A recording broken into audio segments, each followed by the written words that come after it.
আসসালামু আলাইকুম, this is Fatema. চলে আসলাম আবারও রিদিতার বিয়ের ব্লগ পার্ট 5 নিয়ে। এতদিন দেখিয়েছিলাম কিভাবে আমরা বাড়ি decoration, mehndi, gift packeting, fruit cutting, রং খেলা আর কত কত কিছু। বাট আজকে দেখাবো হলদি নাইট কিভাবে আমরা এনজয় করেছি। তার জন্য আমরা পুরো বাড়িটা কিন্তু লাইটিং করেছি। বাড়িটাও হচ্ছে 5 তলা। বাড়ির নিচ থেকে ছাদ পর্যন্ত লাল কার্পেট আর ফুল দিয়ে সাজিয়েছি। এবার আসি আমরা ছাদে, যেখানে আমাদের মূল অনুষ্ঠানটা শুরু হবে।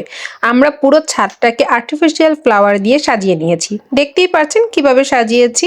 এই যে স্টেজটা দেখতে পাচ্ছেন, এটা কিন্তু সিলেক্ট করেছে আমাদের রিদিতা।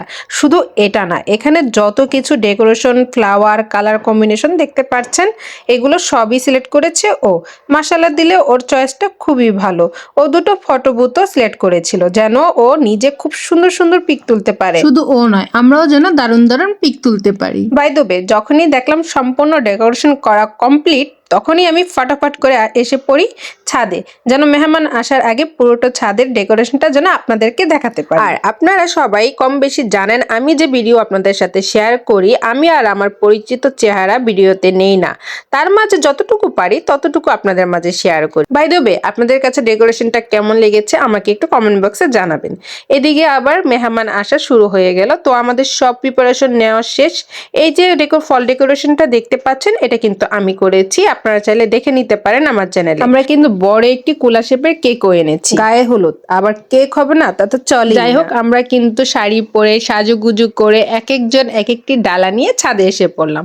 তো সবাই মিলে ডালাগুলো টেবিলে সাজিয়ে দিলাম। টেবিলে ফলের ডালাগুলো সাজানোর পর এত সুন্দর লাগছিল, এত কালারফুল লাগছিল, যেন সারাদিনের পরিশ্রমটা একটু বৃথা যায়। তার মধ্যে বইয়ের এন্ট্রি তো শুরু হয়ে গেল। রিদিতার বান্ধবী বোনেরা মিলে খুব সুন্দর করে নেচে এন্ট্রি নিচ্ছে। রিদিতাকে মাশাআল্লাহ দিলে এত সুন্দর লাগছিল, ওকে খুব সুন্দর লাগছিল। এদিকে হলুদের অনুষ্ঠানটাও শুরু হয়ে গেল। একে একে সবাই মিলে হলুদ দিচ্ছিল রিদিতাকে। তার মধ্যেই বরপক্ষের লোকেরাও চলে এসে পড়েছিল বিয়ের ডালা নিয়ে। তাদেরকে আমরা গিফট ফুল নিয়ে রিসিভ করেছি। চলো তোমাদেরকে বিয়ের ডালাগুলো দেখানো যায়। ওনারা সবকিছুই খুব সুন্দর এনেছে, কসমেটিক, ব্যাগ, পিঠা, মিষ্টি, পানের ডালা, মেহেন্দি। সব থেকে সুন্দর হয়েছে রিদিতার বিয়ের লেহেঙ্গাটা। সুন্দর হবেই বা না কেন, এটাও তো রিদিতারই চয়েস ছিল। রিদিতার যে বিয়ের শপিং গুলো ছিল, এগুলো সব ও আর ওর হাজবেন্ড মিলেই করেছিল।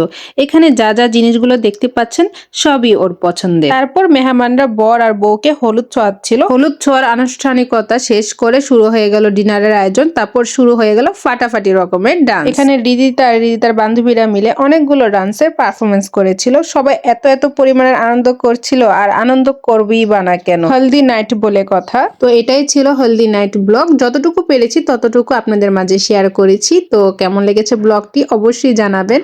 আর ব্লগটি যদি ভালো লেগে থাকে তাহলে অবশ্যই একটি লাইক দিবেন। ভালো থাকবেন, সুস্থ থাকবেন, দেখা হবে আরেকটি ব্লগে।